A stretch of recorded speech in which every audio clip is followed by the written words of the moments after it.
वो ज्ञान ही क्या जो आपको अपनी गृहस्थ जीवन में आनंद से ना रहने दे। फिर वो स्कूल का ज्ञान हो, आध्यात्मिक ज्ञान हो, किताबों का ज्ञान हो, जीवन का अनुभव हो, जो भी हो, अगर वो आपको आनंदी गृहस्थ जीवन नहीं जीने दे पा रहा है या नहीं सुविधा बन रही है वो जीवन जीने की, तो वो ज्ञान किसी भी काम का नहीं है। देखिए, हमारी संस्कृति में भगवान को 3 रूप में दिखाया गया है। एक दिखाया गया है ब्रह्मा के रूप में। ब्रह्मा का रूप जो दिखाया गया है उसे हम कहते हैं मन की शांति, साइलेंस, और वहीं से कल्पकता, आइडिया, वाव, नया कुछ, ये नहीं तो वो नहीं तो वो, ये नई नई चीजें करने का जो जज्बा है वो ब्रह्मा जी से आता है।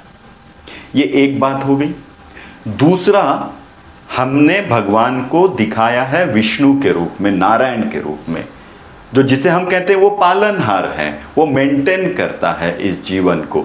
मतलब क्या करता है? नारायण की अगर मूर्ति आप देखेंगे तो सारे के सारे आभूषण, ऐश्वर्य, समृद्धि, ये नारायण लेके सोए हुए हैं आराम से।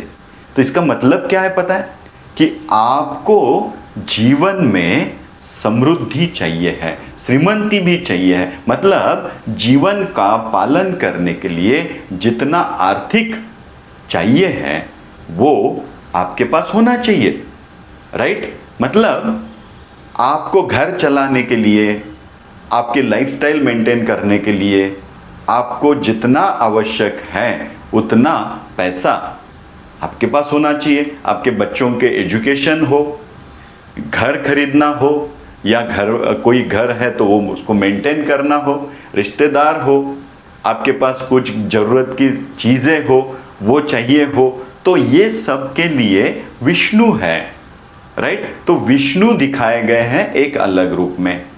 फिर दिखाए गए हैं भगवान को और एक रूप में, जिसका रूप है शंकर का। तो शंकर, जिसको महेश बोलते हैं, ब्रह्मा, विष्णु और महेश। तो शंकर वैराग्य का रूप दिखाता है। मतलब क्या दिखाता है? कि शंकर कहते हैं कि सब कुछ है लेकिन आप किसी में भी अटैच नहीं है, मेरा नहीं है। मेरा मेरा मेरा, ये मेरा मेरा, मैंने खरीदा, मेरा बंगला, मेरी गाड़ी, मेरे रिश्तेदार, मेरी पत्नी, मेरा बेटा, मेरा ये, मेरा कुछ भी नहीं है। तू बस जीवन को अनुभव कर। तो ये वैराग्य का अनुभव या वैराग्य की बातें शंकर समझाते हैं, राइट?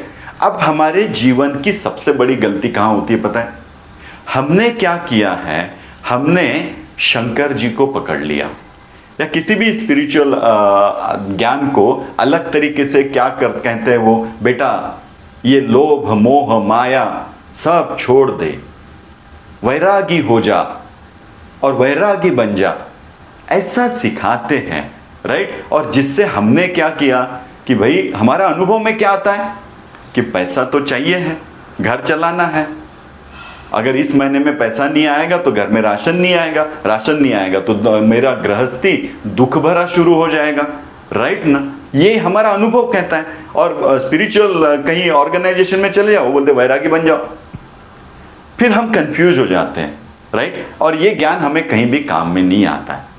तो इस बात को थोड़ा सा समझिए, वो ज्ञान किसी काम का नहीं है जो आपको आपके गृहस्थ जीवन में आनंद से रहने नहीं दे पा रहा है, क्योंकि गृहस्थ जीवन ही हमारे सारे ज्ञान का एक्सप्रेशन है, बराबर? तो जहां पे हमारी अभिव्यक्ति होने वाली है वो सिर्फ गृहस्थ जीवन है। तो मैं लोगों के साथ कैसे रह रहा हूं, मेरे घर में कैसे रह रहा हूं, मैं समृद्ध हूं कि नहीं, घर में जो आवश्यक है वो मेरी सारी रिक्वायरमेंट मैं पूरी कर पा रहा हूं कि नहीं, मेरे पत्नी के साथ रिलेशंस कैसे हैं, ये सारी बातें आपको गृहस्थ जीवन में आनंदी बनाएगी। तो ज्ञान का उपयोग ये भगवान के तीनों रूप में आपको कैसे गृहस्थी जीवन में करना है। तो ब्रह्मा का भी उपयोग गृहस्थ जीवन में होगा, नारायण का भी उपयोग गृहस्थ जीवन में होगा, और आपके शंकर वैराग्य का भी उपयोग गृहस्थ जीवन में होगा। ध्यान रखिए, गृहस्थ जीवन एकमात्र आपका अभिव्यक्ति है, और ये अगर आनंदी नहीं है, ऐश्वर्यपूर्ण नहीं है, समृद्ध नहीं है, तो आप दुनिया में क्या सीखें? किसी काम का नहीं। अखंड मंडलाकारं व्याप्तं येन चराचरं तत्पदं दर्शितं येन तस्मै श्री गुरुवे नमः।